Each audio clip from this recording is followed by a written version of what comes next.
kita semuanya tahu ada kasus besar yang sampai didukung oleh Muhammadiyah, yaitu kasus salah seorang imam yang bernama Siono dari Klaten. Dibantai begitu saja dalam perjalanan, tidak sampai di Yogyakarta, masih di daerah Klaten, sudah wafat. Kasusnya juga tidak jelas. Kemudian penangkapan juga luar biasa. Dimulai yang paling mencolok adalah setelah kepulangan Imam Besar Habib Rizik dengan alasan yang sangat sederhana, masalah prokes, masalah kerumunan, ditangkap, diproses seolah melebihi terorisme. Kemudian hampir setahun yang lalu juga ditangkap Munarman, juga kasusnya tidak jelas. Dan perlu kita ketahui ternyata masih banyak ulama, para aktivis yang juga ditangkap. Info yang kita dapat hampir 8 bulan yang lalu dari Sumatera ada Ustadz Dudi Iskandar, dari Medan ada Ustadz Irfan Irawan dari Medan, ada Ustadz Abdul Latif dari Bukit Tinggi, ada Ustadz Samsudin Anwar dari Padang, ada Ustadz Muhammad Fadli dari Padang, ada Ustadz Izzuddin dari Riau. 8 bulanan yang lalu. Dan ini juga tidak jelas kasusnya dan bagaimana kondisi mereka.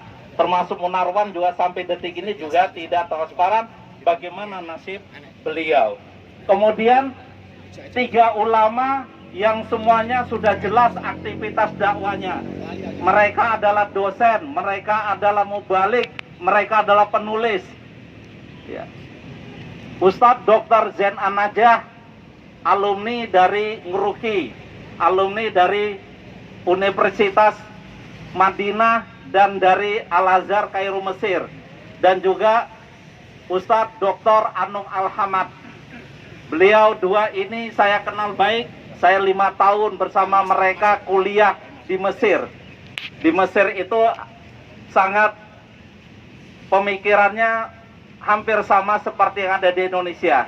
Dan kita yakin mereka 2 termasuk Ustadz Farid Uqbah tidak akan mungkin terlibat dengan kasus terorisme.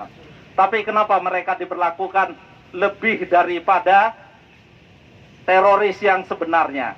Teroris yang sebenarnya adalah yang memperlakukan ulama kita secara tidak manusiawi, memperlakukan ulama kita secara tidak benar. Kenapa mereka ditangkap begitu saja ketika mereka mau sedang sholat?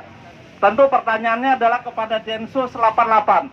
Kalau mereka tidak mau dikatakan sebagai, dalam kata petik, dianggap sebagai musuhnya umat Islam, kenapa para ulama, kenapa para imam itu ditangkap ketika mereka sedang melaksanakan sholat?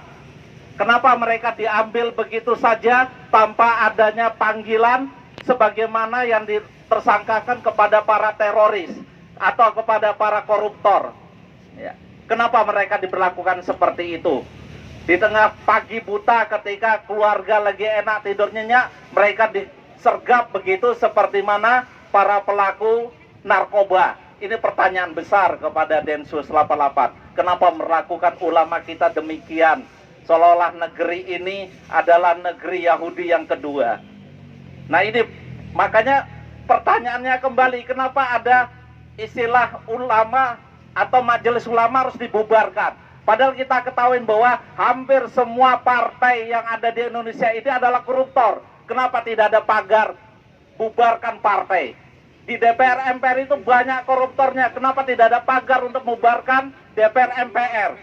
Di kementerian itu, kabinetnya Jokowi banyak yang ketangkap tangan koruptor. Kenapa tidak ada pagar untuk membubarkan kementerian?